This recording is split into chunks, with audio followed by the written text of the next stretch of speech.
Temos aqui um mapa da Grande Lisboa e parte do meu percurso profissional e um bocadinho académico tem feito, talvez por ser uma pessoa um bocado claustrofóbica, em andar de um lado para o outro o tempo todo. Ou seja, eu gosto de sentir que isto tem mesmo 3 milhões de pessoas. Nós raramente pensamos isso, mas é uma escala relativamente grande, não é? 3 milhões de pessoas é enorme. E eu cresci exatamente no centro, pior centro da cidade, cresci no Saldanha, e um bocado por isso obrigou-me um bocado a ter que sair de lá para procurar estar com pessoas na rua, sem ser os engravatados, claro, que a toda a hora sempre cresci com eles. E durante este tempo todo, que entanto teve trabalho pelo meio e algumas investigações, consegui ter esta noção. É muito à custa do bolso, porque gasto-se imenso dinheiro. Sei lá, eu hoje de manhã estive no Seixal, depois fui para Cascais, agora estou aqui. São percursos enormes, ninguém tem noção que do Val da Amoreira ao Cacém são 100 km, não é? E que há muitas formas de as pessoas estarem conectadas entre si, principalmente culturalmente, e são distâncias enormes. Nós não temos noção dessa escala, e do ponto de vista cultural e artístico também nos prejudica um bocado, no sentido em que muitos equipamentos estão no centro, muita acessibilidade a determinado tipo de oferta está no centro, e raramente dominamos não só conseguimos espalhar uma certa cultura formal ou contemporânea por aí afora, como raramente conseguimos absorver ou aceitar ou achar que é legítimo o que acontece aqui, não é? Em relação aqui. E às vezes pensava nisto, aqui estão 500 mil pessoas, não é? Aqui há à volta de 2 milhões e meio de pessoas. Portanto é interessante que às vezes de um lado para o outro percebes que muito o que acontece aqui, nós facilmente, estando aqui nesta universidade, no bairro Alto, etc., olhamos para isto tudo como se fosse underground, não é? Quase as coisas que eles fazem lá, aqueles kudurs, aqueles raps, essas coisas todas, não é? Mas às tantas fomos ver a massa crítica que tem, quantos intérpretes é que tem, quanto público é que tem, e percebemos que se calhar não é a cultura popular da Grande Lisboa. E que raramente olhamos para ela como tal, e olhamos sempre para ela como caso de estudo, não é? E isso faz parte dos processos de identidade das grandes cidades. Lisboa lá tem 500 mil no centro, tem 2 milhões à volta e tem uma série de dinâmicas que nós desconhecemos. Obviamente temos tendência a sistematizar. Por exemplo, é engraçado o fado, não é? Que só muito mais tarde, e por ter lido um senhor brasileiro, que é o Tinhorão, que tem um livro chamado, não lembro de cor, mas é uma história esquecida ou tapada sobre os africanos em Portugal. E ele diz lá claramente que o que aconteceu um bocado houve a libertação dos escravos. Os escravos, muitos deles de Lisboa, muitos deles que trabalhavam nos arrozais de Alcácer, vieram para Lisboa morar, enquanto pessoas livres. Muitas foram para bairros históricos, já paravam lá os galegos, já paravam lá os ciganos, e com Stalin aquilo é que se percebe que a Severa é cigana e que todos os seus acompanhantes, os tocadores, são todos africanos. Não é? E vem tal história que agora já se aceita mais ou menos, que vem de um tipo de dança que é o Lundum, essas histórias todas. Pronto. E é interessante que, obviamente, isso vai acontecendo, sinergias dessas vão acontecendo, mas também é engraçado que nós agora fechamos o fado um bocado, não é? Sistematizamos o fado, claro que agora desde está na moda também, mais pessoas tentam agarrar nele e fazer coisas novas, mas, por exemplo, eu cresci com o fado sistematizado, o fado é isto, não é? E quem conhecia a Moraria há uns anos, era impossível prever a ligação entre o fado e alguém de géneros africana, ou se calhar as próprias pessoas da Moraria que gostam de fado, preocupadas em garantir o seu espaço, ainda recentemente, com tudo o que aconteceu na Moraria, preocupadas em arranjar o seu espaço face uma espécie de invasão de outros tipos culturais, e é engraçado como isso acontece, nós vamos sistematizando, não é? Isso também acontece no que vai nascendo aqui, não é? Por exemplo, quando os buracos são um sistema apareceram, que são, no banda no fundo, sistematiza uma série de práticas culturais, não é? Umas que vêm de voltas, vêm exatamente dos arredores de Lisboa, mas eu lembro de estar na buraca, na Cova da Moura na altura, e eles dizerem muito simpaticamente que da buraca só se for o cão, não é? Eles tinham aquela fotografia que eram eles todos com um cão, eles diziam da buraca só se for o cão.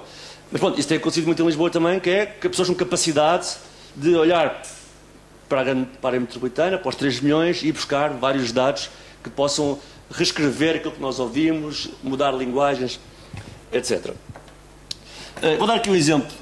Este mapa não está feito, não está concebido para o efeito desta apresentação, mas vou mostrar aqui um sítio que eu estive a mapear a nível de agentes culturais, que é aqui a zona de Rio de Moro e da Rinchoa. Eu estou a dizer que isto não está feito porque se tivesse feito para aqui eu tinha posto isso com outras cores para vocês perceberem os layers que estão aqui. Mas quem vai à Rinchoa, por exemplo, há assim mais ou menos 4 layers de formas de estar na arte e na cultura que estão todas perto umas das outras, à volta da linha, mas que não se tocam todo, isso é engraçado. Então nós temos aqui, por exemplo, o Conservatório de Sintra, muitos alunos estão lá a aprender tradicionalmente instrumentos musicais, etc.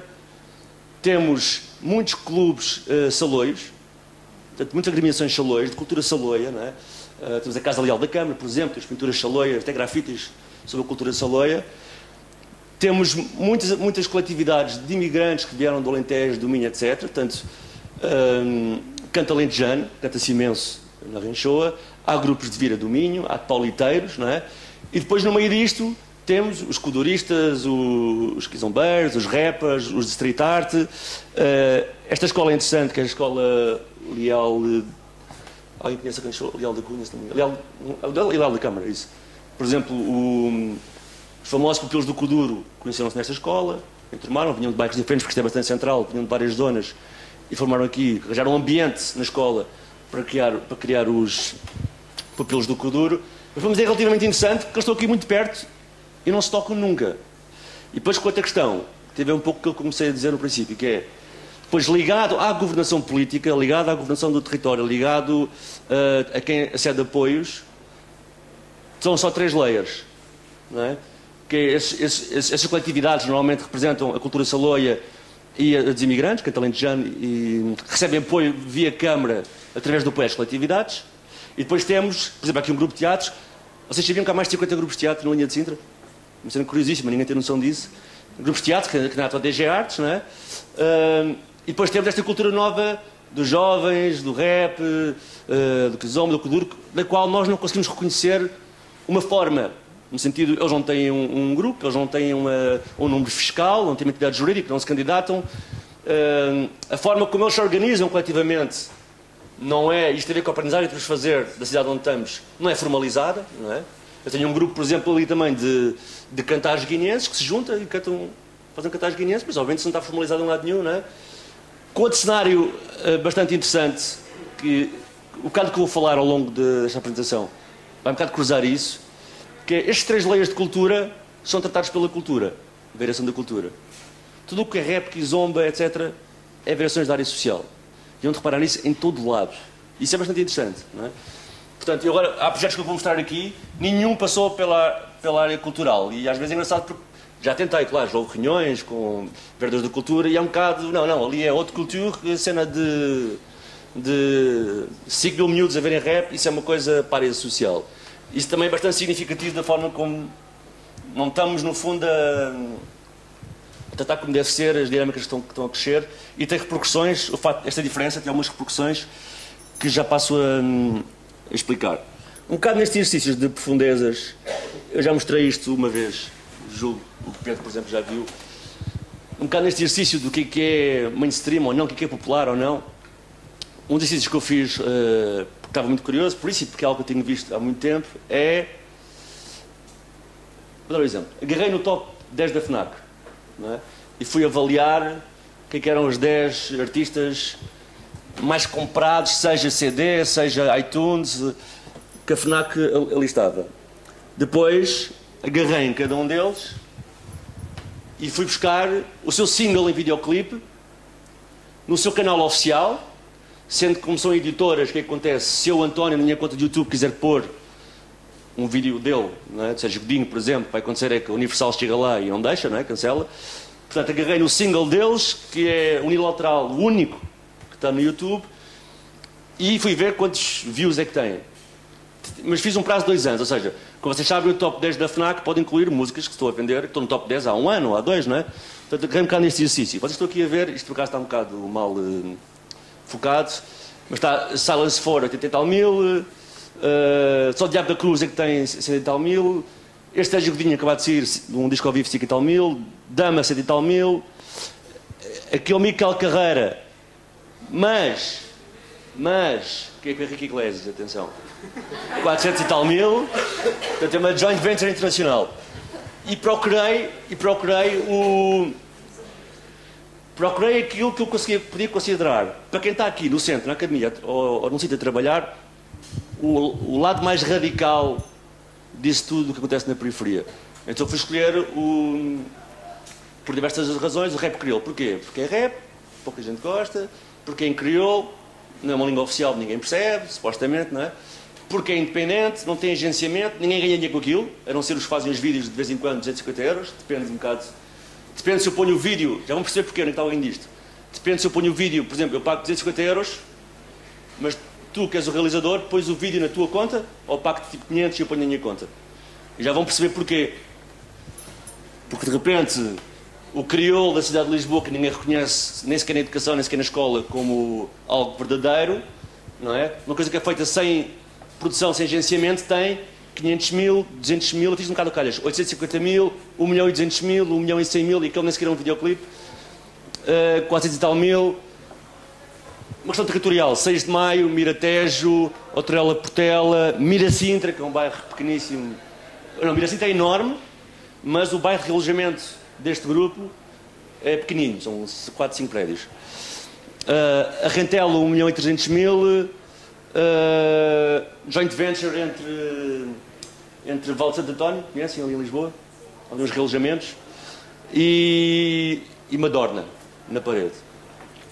E este exemplo é engraçado, para nós percebermos que como é que alguém que não tem, né, que se calhar qualquer um de nós, se eu vos mostrasse sem este tipo de exercício um vídeo, pronto, está porreiro, estou a cantar, a fazer coisa deles, mas ninguém tem noção do quão popular isto é, não é?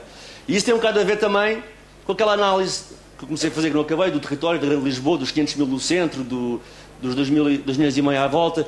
E nós falávamos, hoje ouvi na TSF, se o INE ontem um novo relatório que dizia que a taxa de fecundidade está em 1,2, não é? Nestes bairros está a 3,4. Okay? Por isso é que isto também tem esta escala. Porque onde os jovens estão a crescer é ali, não é aqui no centro.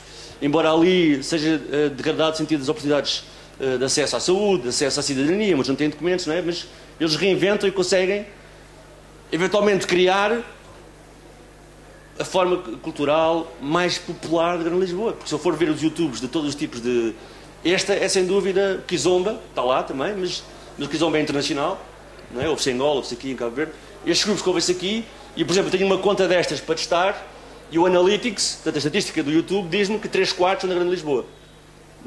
Estes números estão aqui, não é? 1/4 é Luxemburgo, Paris e Cabo Verde, ou Boston, depende, porque agora muitos destes jovens estão a ir embora, estão a ir aqui para fora, e também fazem esse efeito.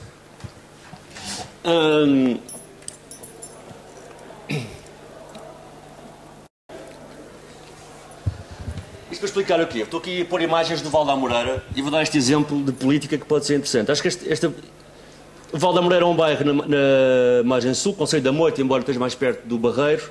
Tem cerca de... Ok, reportando outra vez à questão que eu há bocado estava a falar, de quem é cidadão, quem não é, do que nós percebemos, não é? Do que é formal, do que não é formal. Para vocês verem, o Val da Amoreira no censo tem 10.100 pessoas. No censo de 2011. Em 2001 tinha 12 mil pessoas. Baixou, não é? Oficialmente. Se eu for às escolas fazer a análise do número de turmas, as escolas dizem-me não, o Val da Amoreira tem pelo menos 18 mil pessoas. Recenseados, dessas pessoas, quer do censo, dos 10 mil do censo, quer dos 18 mil, 50% têm menos de 30 anos. Portanto, são pessoas muito jovens. Recenseados para votar estão 9 mil. Isto é estranho, como é que um sítio onde moram 10 mil pessoas oficialmente tem 9 mil recenseados? Não faz sentido, quando por metade são jovens, muitos não podem votar, não é? Depois desses recenseados, só 1/3 é que vota. É o sítio que eu encontrei da Grande Lisboa com mais baixa taxa de votação nas autárquicas. Okay? O Presidente ganhou com 1.300 votos. Isto para explicar que há toda uma dimensão que tem a ver com a cidadania, mas por isso também tem a ver com as expressões culturais e artísticas que acontecem na Grande Lisboa, que nós não tomamos conta e não nos apercebemos, não é? Porque estamos de facto ultra segmentados. Não estamos do ponto de vista do consumo cultural. Nós conseguimos perfeitamente estar no metro para ir ver batuque africano no centro de Lisboa, para ir ao Sons da Lusofonia este fim de semana no Intendente, passe a publicidade, mas se calhar quando eu estou na linha azul a fazer esse percurso estou com medo dos jovens africanos que estão à minha volta, não é? Portanto, enquanto consumo eu consigo rever esta parte, mas não enquanto convivência, enquanto percepção do que é que acontece na minha cidade. E portanto, Val da Amoreira é um bom exemplo nesse aspecto de... O que aconteceu aqui? Houve uma intervenção já falida, já acabou, que é a iniciativa Bairros Críticos, que tanto foi uma tentativa da altura do Secretário de Estado, o João Ferrão, também colabora no livro, penso que tentar implementar uma política territorial, né? E o que é engraçado do Val da Amoreira foi, antes de haver a política, as pessoas do bairro, parceiros e moradores, estiveram juntos durante 9 meses a fazer diagnóstico, a fazer plano de ação, etc. E eles decidiram decidiram que o foco central de toda a intervenção era a arte e a cultura. E decidiram porquê? Porque Val da Moreira tem, mas foram eles, é muito diferente. Okay? Não foi a Câmara que decidiu que na Moraria vais trabalhar a intervenção artística, a multiculturalidade. Não é?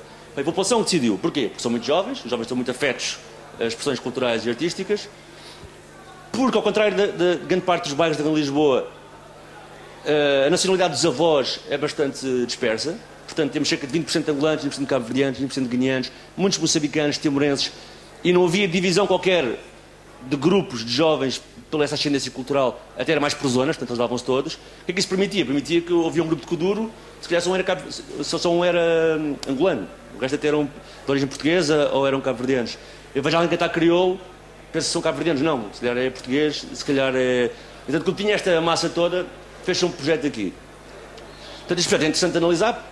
Ponto 1, não é no centro da cidade de Lisboa, porque se fosse a gentrificação, tipo, era loucura. Portanto, era um sítio onde essa atenção não há de chegar dessa maneira imobiliária, pelo menos, mas é um sítio que pretendia, através da arte e cultura, tornar-se centro. E o que aconteceu aqui, que foi muito interessante, foi, por um lado, só criar meios de produção para os grupos que existem. Espaços de ensaios, contactos para eles tocarem em vários sítios, por exemplo, e havia todas as áreas, desde a dança, desde o funaná. Isto também é engraçado. Aqui não há workshops, nem oficinas, não é? Não existe. As pessoas encontram-se e fazem. Não é? As batucadeiras encontram-se e fazem. Eu lembro que numa avaliação posterior feita pelo Ligote, os doutorandos chegaram lá e perguntaram: há artistas aqui no Val da Moreira? E ninguém, toda a gente disse que não, que havia um. Não é? Chegaram a Lisboa, falaram connosco. Não podemos perguntar pelo tipo de interpretação. Se toca batuque, se toca bateria. Não é? E depois chegaram lá e havia milhares de artistas. Uma vizinha. Portanto, é engraçado, de maneira diferenciada, como a cultura é vista aqui, é feita auto-organizada, como parte de um movimento de imagem cultural. E era um bocado de aproveitar isso que as pessoas do Val da Moreira queriam. Então, correu muito bem, eles organizaram todas em conjunto uma programação cultural que tinha não só dar meios de produção ao que existe, para vocês verem, no estúdio de música havia registado 80 cantores diferentes, havia 17 grupos de dança, portanto, tudo coisas geradas no Val da Moreira, não é? E depois trouxe também de fora outras coisas. É sempre importante poder aprender a piano. Aprender dança contemporânea, portanto, consegui fazer parcerias de modo a trazer coisas que normalmente estão só sediadas no centro para fazer aqui. E correu bastante bem, a não ser esta distinção entre o social e o cultural que tramou. Porque, entanto, uma das coisas interessantes que este projeto tinha era o centro de experimentação artística, que era onde se dava esta programação toda, foi feita sem centro. Portanto, com todos os parceiros, todos os moradores juntos, a decidir onde é que se fazia. Portanto, fazia-se em espaços dispersos. O estúdio era uma associação angolana, a dança era na escola, o batuque era no outro sítio, portanto, cada associação apadrinhava uma atividade. O que aconteceu? De repente, arranjou-se dinheiro na Noruega para fazer o edifício. Quando fez o edifício e foi inaugurado, isto acabou tudo. Não, isto agora é da cultura. Nós temos um programa sufragado para a cultura, portanto. Ok? Portanto, um projeto que envolvia 1.500 pessoas a mexerem-se mensalmente, a fazer atividades, elas próprias a criar uma sustentabilidade disto tudo, de repente acaba tudo porque há um programa cultural sufragado. Bom, estou a dizer aquilo porque eu também estive envolvido nisso, portanto fui-me embora na altura que isto acabou, e é um grande pesar do meu currículo, mas de facto, engraçado, com a governação, quanto tempo é que eu tenho? Isto é de ter chegado acelerado, peço desculpa. Se a verdade é que outro exemplo é que eu estou envolvido, embora eu próprio desconfio do que está a acontecer, que é, por exemplo, isto é uma série de ficção chamada Urbe, que basicamente, ao invés de procurarmos financiar uma série de televisão e ter com uma produtora dar-nos dinheiro e irmos fazer um casting e escrever umas histórias e dar, o que fizemos foi, em vez de procurar investimento para a produção, procuramos investimento para a pesquisa. E lá está, só conseguimos buscar isso na área social, não é? Porque na área cultural ninguém dá isso. Então temos 1 ano e meio em diversos territórios, não interessa se são sociais, não são, com grupos de pessoas, de forma horizontal, velhos, em vários momentos. Uns chamados de propósito, olha, vamos fazer aqui um encontro todas as semanas, assim, outros simplesmente conversas, tentar escrever, que sejam as pessoas a escrever o seu cotidiano, portanto, mostrar uma diversidade de cotidianos da Grande Lisboa e também de imaginários, que isto não é só ir buscar a diversidade, quer dizer, as pessoas têm, todas as pessoas têm direito ao imaginário, não é? E procuramos, nessa metodologia, fazer uma espécie de série em que eles são os atores, em que eles escreveram, contratámos uma pessoa só para tentar cozer, não é? Porque imagina, como é que se liga o que se está a escrever num bairro como o Jamaica, no Seixal, com o que se está a escrever, por exemplo, na Costa da Sombra de Cascais. Para quem não sabe, pronto, Cascais tem a Costa do Sol, e depois, onde fazer essa experiência, tem uma Costa da Sombra, que ninguém liga, não é? Há aí uma série de bairros sociais. Pronto, como é que se cose isto? Tentou-se fazer. Há aqui, no entanto, e tinha mais cenas para vos mostrar, mas o Pedro não me deixa. Mas só para perceberem qual é a ideia, é que mesmo assim, mesmo que eu participe nisto, isto tem uma direção, no fundo, que é atores de Lisboa a procurarem formulações financeiras e de projeto para irem conseguir, que acreditam que há a possibilidade de haver um mainstream diferente. Isso quer dizer o quê? Mais linguagens disponíveis, mais coisas novas a acontecer, não é? Por exemplo, o exemplo da dança contemporânea no Val da Moreira. Quando se fez dança contemporânea, apareceu um monte de gente e aquilo era interessantíssimo. Agora estou a dizer isto, é quase como se eu fosse... Não é antropólogo, mas de repente para mim era curioso, que sempre que ia ver dança contemporânea com outra linguagem, não é? Com outra cultura no corpo e na narrativa, na encenação. E são coisas que claramente nós em Lisboa conseguimos cumprir. Isto para explicar um bocado, agora para acabar, é que isto é tudo numa direção. Eu lembro-me de eu tive uma experiência de trabalho no Brasil, no Rio, embora o Rio se calhar tenha a sua especialidade, mas obviamente que isto não é tão taxativo como eu estou a dizer, tem a ver com quem eu tive, com quem eu fiz coisas, portanto há sempre este grau de dependência, mas era interessantíssimo porque eu só conheci pessoas das favelas que constituíram as suas próprias associações. Eles não chamam atividades sociais estas coisas, chamam atividades culturais, interessantes. Eles chamam sociais mesmo, aquilo tem a ver, por exemplo, com a terceira idade, tem a ver com deficiência. Eles chamavam dinâmicas culturais a todos estes processos. Eram tudo muito organizações constituídas na comunidade, por pessoas da comunidade. E às tantas eu, quando estava lá, punha-me a pensar, isto é muito estranho. Como é que estamos num sítio como Portugal, e na altura isto foi um bocado antes da crise, que tem um Estado Social e que providenciou via área social, que podemos perceber esta dimensão artística e cultural que há nos bairros e aqui na área metropolitana, e que no fim de contas faz uma performance no fim, os senhores de gravata batem palmas e fecha, não é?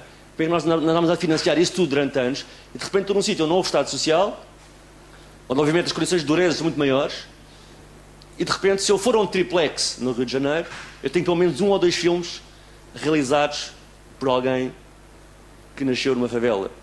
Eu conheci vários escritores que agora, a luta deles agora é interessante, que os escritores de periferia eram catalogados dessa maneira. A luta deles agora é dizer, não, somos escritores. Pronto, não é? Mas é interessante que eles já estão, de certa maneira, nessa parte da luta. Aqui, ainda há muito colonialismo presente. Por exemplo, vocês não reparar, vocês falam muito dos bairros sociais e do que vem de lá. Quando falam em futebol, o Nani vem das Fontainhas, o Jaló vem de etc, não sei o quê. Mais nada, vocês não conhecem um escritor, não conhecem um ator que veio de um bairro deste ou da periferia, vocês não conhecem. E quando conhecem, muda o chip, não é? A Lura é uma cantora cabo-verdiana, não é uma cantora de Algés, nem é de Lisboa. Então, para qualquer músico que tenha crescido em Lisboa africano, quando entra no mercado, entra pela sua ascendência cultural, mesmo que seja cidadão português. Isso é engraçado, não é? E, de facto, lembrem-se do escritor que tinha feito um percurso desses, lembrem-se de um cineasta, nem pensar, não é? Portanto, estamos numa fase de tentar trazer isso para a linguagem, mas ainda nunca, não é? Com as pessoas com acesso próprio aos meios de produção e a construí-los, e acho que falta um bocado disso. E, no fundo, o tema desta apresentação era um bocado isso, embora faltassem 2, 3 exemplos para conseguir apresentar melhor a minha argumentação, era um bocado oportunidades que temos, do ponto de vista de diversidade enorme, de formas de estar na cidade, de projetar sensações e emoções, de uma análise de cultura e arte, e o que de facto, como isto está segmentado ao ponto de quem é ator cultural, eu também sou no centro da cidade, achar que isto não tem escala nenhuma, são sempre os mesmos, não é? Mas na verdade temos uma oportunidade até de fazer vários percursos territoriais, de arrastar pessoas de cá para lá para cá e conseguir, de algum modo, sempre não é fácil, está tudo construído exatamente para passar por Lisboa, não é por acaso que eu gasto 30 euros avulso se eu quiser ir do Cacém ao Val da Moreira, não é por acaso, não é?